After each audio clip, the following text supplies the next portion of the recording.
Hey guys, Legends Gaming here. Today we are going to be talking about WWE's WrestleMania Nights 1 and 2 of 2025. Now remember guys, everything that I say in this video is my opinion, so if you Legends disagree with me, I would love to hear your opinions down in the comments. Wow, WWE, you did it again. What a show, amazing wrestlers, lots of title changes, and lots of surprises, and a hell of a lot to talk about. Um, Now, obviously, there were a couple of problems here and there, but overall, it was an amazing event. But with all that out of the way, let's get into it. So let's talk about the first match. So there was Jey Uso versus Gunther for the World Heavyweight Championship. Now, I liked this match. Jey Uso getting his second singles championship title was amazing to watch. The offense, the action was fun. Gunther, as usual, was really good as he is. Um, and it was a good challenge for Jey.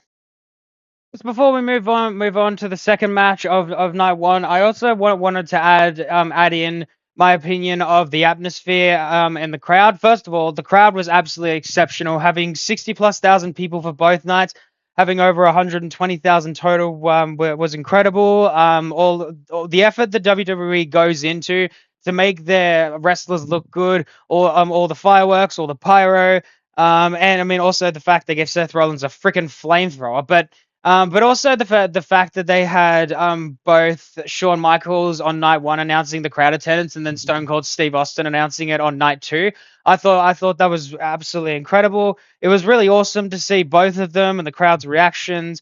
And also even up on the entrance ramp, how on both sides they had some of the fans there. Like you can imagine from those fans' point of view how amazing that would have looked. Like being right next to all of the wrestlers as they walk out. Like I think that's awesome.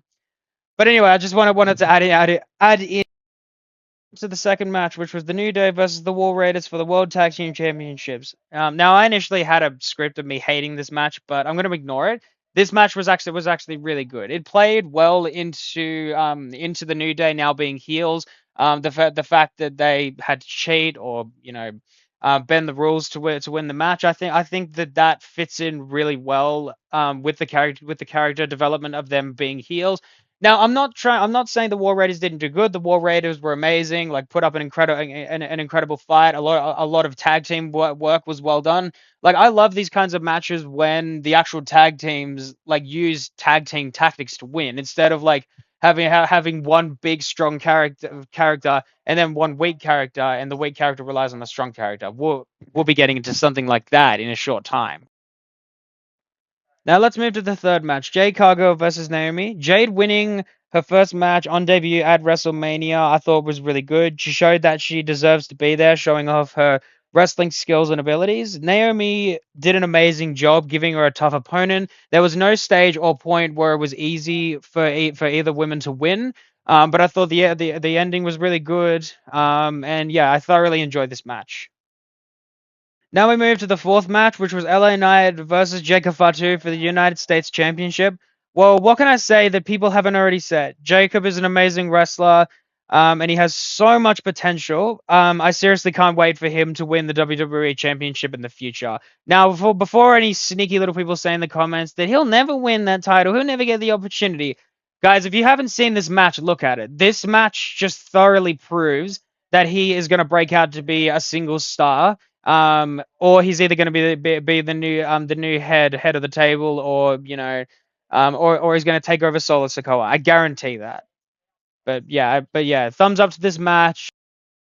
All right, so now we move to the fifth match, which was El Grande Americano versus Rey Fenix. Now, the main thing that I enjoyed was actually the entrance. I really enjoyed El Grande Americano's entrance. By the way, as a side note, if I'm pronouncing any of these names wrong, please feel free to let me know in the comments, because sometimes I know that my pronunciation's wrong. But anyway, yeah, I really enjoy the entrance. I love the band in the background. I love the camera colors that they used. It just looked really good. And then we go to Rey Fenix. Rey Fenix, it just basically proves in my eyes that he's going to be one of the best luchadors in WWE in this current generation. He's such a talent. Move on to the sixth match, which was Tiffany Stratton versus Charlotte Flair for the Women's World Championship. Wow, in my eyes, this match stole the show. When they did their entrances, I was thinking, oh, this isn't really going to be a good match. You know, Tiffany Stratton coming out like a Barbie doll, and Charlotte Flair's usual crazy antics. But wow, I was taken aback, especially by Tiffany. Before this match, I didn't really see her as much of a wrestler. But after this match, I am thoroughly impressed. She did amazing to prove that she actually deserves to hold on to that title. And her beating Charlotte Flair was awesome. Now, I don't have any personal issue with Charlotte Flair, but when she's being shoved down our throats about the fact that she needs to win as many titles as her dad, it kind of just kills that part of her character for me. But in general, I love this match. Thumbs up to both women. Thanks for such an awesome match. Now we move on to the main event of night one, which was the triple threat match between CM Punk, Roman Reigns, and Seth Rollins. Finally, guys, finally. I'm not sure if whoever watches this video, if you're a wrestling fan, you guys will understand why this is so exciting for CM Punk to finally be in the main event of WrestleMania. This was awesome. This match was amazing. CM Punk's entrance, Roman Reigns' entrance, the crowd behind him, Seth Rollins with a flamethrower. Like, seriously, like, those entrances were awesome. But the one highlight for me was the animosity between Roman and Punk because of the fact that Heyman was alongside Punk, and then the ending was so surprising. The fact that Paul Heyman's now with Seth Rollins. Like, guys, I'm sorry, but I don't. But if any of you actually try to be sneaky in the comments and say, oh, I knew that Heyman was gonna roll with Seth. No, you didn't, because no one did. No one could have predicted that. Okay, we need to calm down a little bit. But yeah, in general, I thought this was an amazing match, as I'm sure you guys. One other quick side note about the main event in night one is Heyman, you're a snake. I don't know how any other wrestler in WWE ever trusts you because you're an absolute snake and a betrayer. Nah, just. So now we move to night two of WrestleMania, starting with the triple threat match between Io Sky, Rhea Ripley versus Bianca Belair. Okay, this might sound a little bit biased, but Rhea Ripley should have won the match. She was the better wrestler. This is ridiculous. Nope, I can't do it. Can't do it. Okay, no. All jokes aside, this match was awesome. The constant action, the close pinfalls, and the finish. I personally did not expect Io Sky to retain her title, but in my eyes, it was awesome. So thumbs up. Okay, now we move on to the second match of night two, which was Drew McIntyre versus Damian Priest, the Sin City Street Fight. Now, this match was good. This match was awesome. But the biggest problem I have with this match is the story for Drew McIntyre.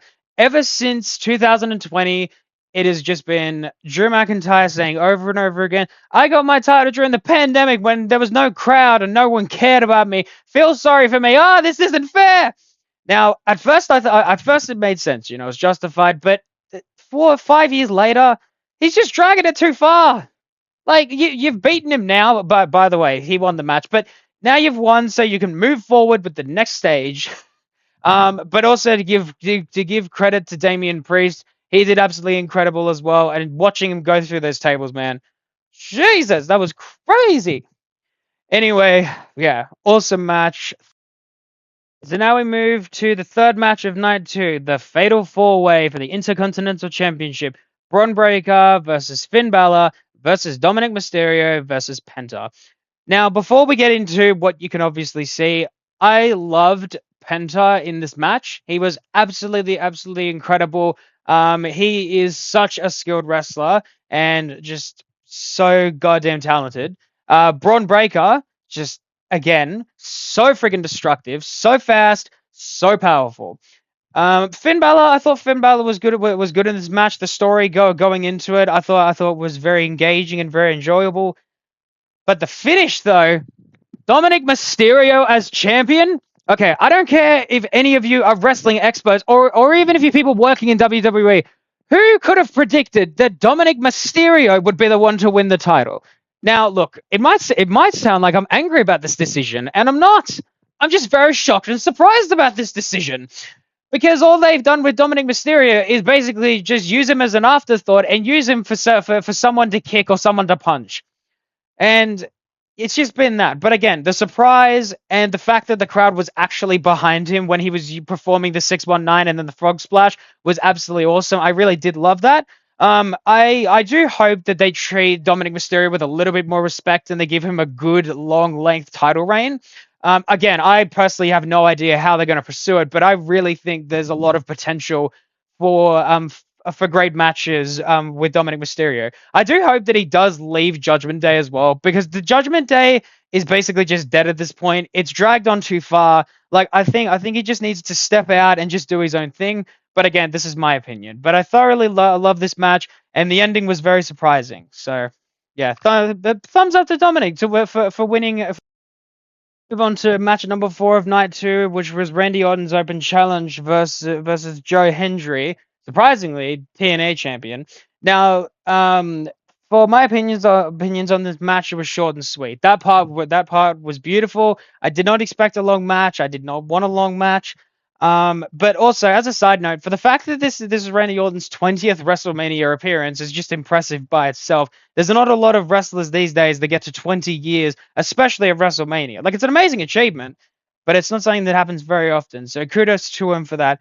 But also, one thing I will say to you, Joe, never trust a Viper or ever turn your back on one. But you did learn that last night. But I thought it was useful to give you a bit.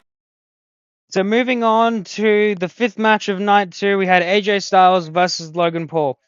Looking at this match at first, like looking at it on the card, I didn't really think much of this match, but I was surprised and taken aback. This match was actually very enjoyable, and the fact that Logan won at the end, especially without cheating, did kind of give me a little bit of extra points in this match. Again, if it went the other way, he probably would have done it.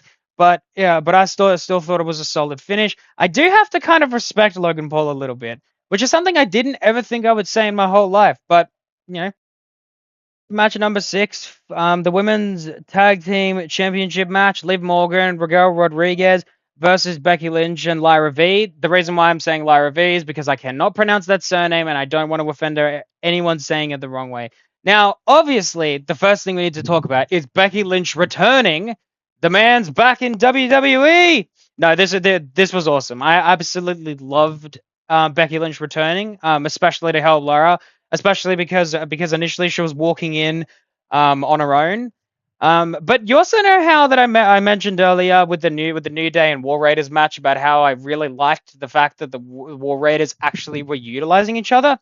Yeah, that's kind of the opposite statement when it comes to Liv Morgan and Raquel Rodriguez. Like, Raquel Rodriguez, great wrestler, big muscle, but Liv Morgan does not fit in with her, because Liv Morgan is basically just the scared little girl um, running away while Raquel saves her. But again, I'm not saying Liv Morgan's a bad wrestler. In fact, I love Liv Morgan. I'm just saying my opinion on what it looks like. But also the fact that she was going around WWE for months saying that she retired Becky Lynch, all of a sudden for Becky Lynch to return was also hilarious.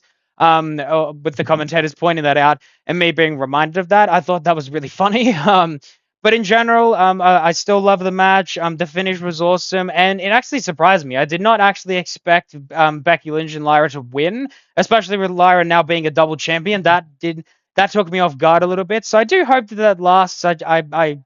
I will be severely disappointed if they just decide, oh, let's just take that title away from them after a week. But we're just gonna have to wait and see. But thumbs up to all 4 women. Okay, guys. Now we move on to the final match of WrestleMania, the main event of night 2, the undisputed championship match between Cody Rhodes and John Cena. Now, firstly, this is awesome. John Cena finally breaking Ric Flair's record and becoming a 17th time world champion. Now, this was awesome. Absolutely love this. But I don't like the fact that he had to do it as a heel. Look, I get it, him being a good guy for 20 plus years. I really have enjoyed his heel run so far, and him being a bad guy, dissing the fans. One thing also that I really enjoyed, and I'm sure a lot of people noticed, was the way he was wrestling, his moveset. He was so different, and it was amazing. He wasn't just sticking to the 6 moves that everyone knows him to use, or 5. Let's ignore that little 6th move that's just literally just a punch. But like he was using clotheslines. He was using all these different tactics, including his own abilities. in order to win. Yes, there was the little scuffed ending with Travis Scott coming in and distracting Cody, but I still don't actually think, like, yes, there was the referee knockout and there was the change of Cody pinning John Cena, but regardless, John Cena was always going to knock out the referee in some way without Travis Scott. So I still feel like he would have won regardless. It is kind of sad to see Cody Rhodes' reign end, but I don't think this is going to be the end of Cody Rhodes. I still think that he's going to come back. He's going to demand his rematch, and it'll be a coin toss. A coin toss if he wins again. Um, and I did also hope for him to have a longer title reign, but on the other hand, I am very proud and very happy to see John Cena get his 17th World Championship. So congrats to John Cena, you dirty little bad guy. Anyway, I just wanted to say thank you so much for everyone who watched the video. If you liked it, consider tapping that like button and subscribe for more content like this. And let me know down in the comments if you legends want to see more. But I hope you guys have a lovely day or night wherever you reside in this beautiful world. And yeah, bye, legends.